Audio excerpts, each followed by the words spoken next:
The first day I got here, the first thing I did was hop on my bike and go for a ride to the Hy-Vee to get groceries. Jen Ruff is a first-year PhD candidate in psychology at the University of Iowa who lived in Philadelphia for the last few years and said she had to adjust to riding in Iowa City.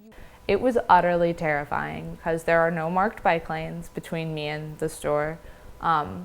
I had to ride on two fairly major roads, and I had no idea what the cars were going to do. It definitely seemed like the cars weren't used to having a bike ride with them in the lane. Ruff's feeling of disharmony on the road between drivers and cyclists is echoed by many bikers, including Jordan Stout, who works for Jimmy John's delivering sandwiches on his bike.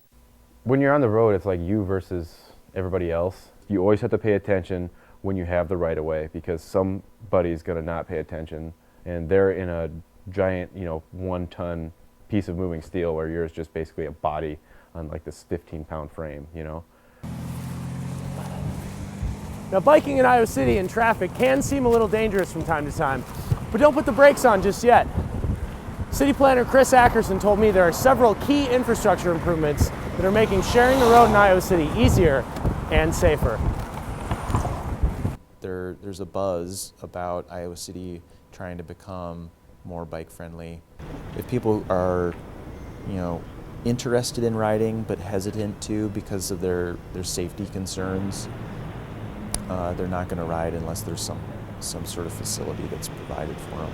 And people just feel more comfortable in bike lanes. Ackerson said that to make room for the new bike lanes, the Metropolitan Planning Organization is considering a series of road diets, which would reduce 4-lane roads like Clinton Street down to 3 lanes, allowing room for bike lanes to be installed on the side. And we're looking into the possibility of doing those on Madison Street, Clinton Street, and First Avenue, and possibly Mormon Trek.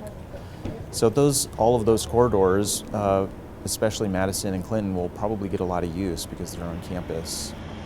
Ackerson also said he hopes the infrastructure improvements will help ease any conflict that exists between cyclists and motorists on the road. But he said a bike lane isn't necessarily a recipe for courteous behavior behind the wheel or handlebars. But I would say in general, there's some animosity, but I think for the most part, Iowa City and Iowans in general are pretty accommodating, and I think if cyclists ride like they're sharing the road, if they're courteous with the motorists reciprocate. So it's just a part of what comes along with trying to get people to share. In this case, it seems, sharing the road is caring for the safety of others. Matt Starnes, Daily Iowan TV.